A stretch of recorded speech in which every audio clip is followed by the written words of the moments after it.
তারা। তো চলুন আজকে বেশি কথা বলবো না, যে প্রশ্ন সরাসরি আমাদেরকে করা হয়েছিল সেই প্রশ্নের উত্তরই যিনি দেবেন ওনার কাছে চলে যাব। তো তার আগে অবশ্যই মাকে দর্শন করুন, সকলের নিশ্চয়ই ভালো লাগবে আর সকলে চাইবেন মাকে দর্শন করতে আগে।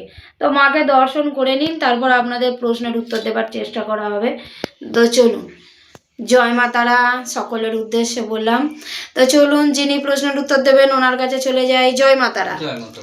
তো আমাদের আগের ভিডিওতে অনেকেই প্রশ্ন করেছেন যে তারাপীঠে তো যায়, অনেকেই যায়, এখন তো প্রায় সকলেই যাচ্ছে তারাপীঠ, সময় পেলেই সবাই চলে যাচ্ছে। তো তারাপীঠে তো মা বসে আছেন, সকলেই দেখতে পাচ্ছে।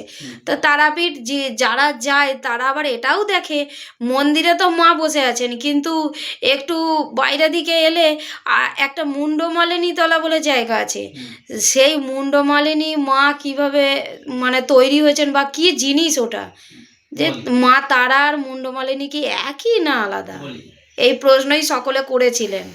দেখো, তখন ওটা নাম ছিল তারাপীঠ নয়, তারাপুর। আচ্ছা, তারাপীঠটা অ্যাকচুয়ালি তারাপুর ছিল। বেশ। আর ওই শ্মশানটা একটুখানি নয়, তোমরা যে শ্মশানটা দেখো একটুখানি, হ্যাঁ হ্যাঁ, শ্মশানটা কিন্তু একটুখানি নয়, এখন শ্মশান ছোট হয়ে গেছে। তখন কিন্তু গভীর অরণ্যে বন জঙ্গলে ভর্তি ছিল। আচ্ছা, তা তারাপীঠ শ্মশান বিরাট বড় ছিল। তার মা মুন্ডমালিনীর ব্যাপারটা বলি, বামদেবের প্রিয় ভক্ত বলতে পারো ছোট বাবা, ঠিক আছে, ছোট বাবা বলেই পরিচিত উনি।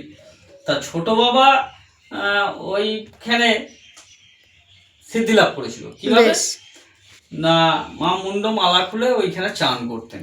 আচ্ছা, চান করতেন, এখনো করেন, ভোর 4টের সময়। আচ্ছা, ঠিক আছে, মা মুন্ড মালা খুলে রেখে ওখানে স্নান করতেন। তা সেটা ছোট বাবা দেখেছিলেন। আচ্ছা, তা ছোট বাবা দেখেছিলেন, ছোট বাবা মাকে বলেছিলেন যে তুই এখানে মুন্ডমালিনী রূপে বিরাজ হ। আচ্ছা, যতদূর জানি আমি গল্পটা, ঠিক আছে। তা ওই সেই থেকে মা ওকে আশীর্বাদ করেছিলেন, ওর ভক্তি দেখে আশীর্বাদ করেছিলেন। ওখানে মা কুমারী হিসেবে পুজো হয়। আচ্ছা, বেশ। ওখানে মা কুমারী হিসেবে পুজো হয়। ওখানে না চলে সিঁদুর, না চলে দুধের জিনিস। আচ্ছা, ওখানে দুধের জিনিস দেওয়া যায় না। ও, ঠিক আছে, ওখানে মা কুমারী হিসেবেই পুজো হয়। আর মা তারা আর মা মুন্ডমালিনী একই। আচ্ছা, ঠিক আছে, মায়ের এই রূপটা হচ্ছে সদাবা রূপ, আর ওটা হচ্ছে কুমারী রূপ। আচ্ছা, বেশ, বুঝতে পারলাম। বেশ। জয় মাতা। জয় মাতারা। তো দর্শক বন্ধুরা, সকল ভক্তবৃন্দদের উদ্দেশ্যে একটাই কথা বলবো, আপনাদের প্রশ্নের উত্তর আপনারা নিশ্চয়ই পেয়েছেন।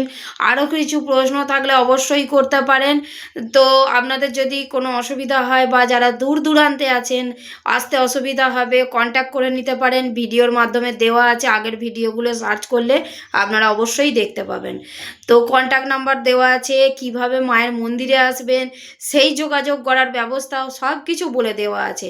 তারপরও যদি আপনাদের কোনো অসুবিধা হয়ে থাকে, আমরা সেই রাস্তা আপনাদেরকে বলে দেবো, আপনারা কমেন্ট করবেন, অথবা আপনারা ভিডিওতে কমেন্ট করবেন, বারবার করে বলছি, অথবা ভালো করে শুনে নিন, কন্ট্যাক্ট নাম্বার দেওয়া আছে, সেই কন্ট্যাক্ট নাম্বারে ফোন করে নেবেন, দিয়ে আপনারাও ক্লিয়ার করে নেবেন পরিষ্কার করে। কারণ যিনি কাজ করবেন ওনার তো সবসময় সময় থাকে না, বা উনি তো মন্দিরে সবসময় থাকেন না, কন্ট্যাক্ট করে আসলে আপনাদেরই সুবিধা হবে। তো সেই জন্য বলে দিলাম সকলের সুবিধার্থে। তো চলুন, আপনাদের উত্তর আপনারা পেয়ে গেছেন, কিভাবে কন্ট্যাক্ট করবেন তার উত্তরও আমি বলে দিলাম, তার রাস্তা। অবশ্যই সকলের উদ্দেশ্যে বলছি, মায়ের মন্দিরে আসতে গেলে আগে আপনারা ফোন করে বা কমেন্টে জানিয়ে তারপর আসুন, তাহলে যিনি আপনাদের কাজ করে দেবেন ওনার খুবই সুবিধা হবে, আপনাদেরও সুবিধা হবে। কারণ এসে ফিরে যেতে নিশ্চয়ই কারোর ভালো লাগবে না। তো চলুন আজকে এই পর্যন্তই। আবার কিছু প্রশ্ন থাকলে পরের ভিডিও নিয়ে চলে আসবো। জয় মাতা।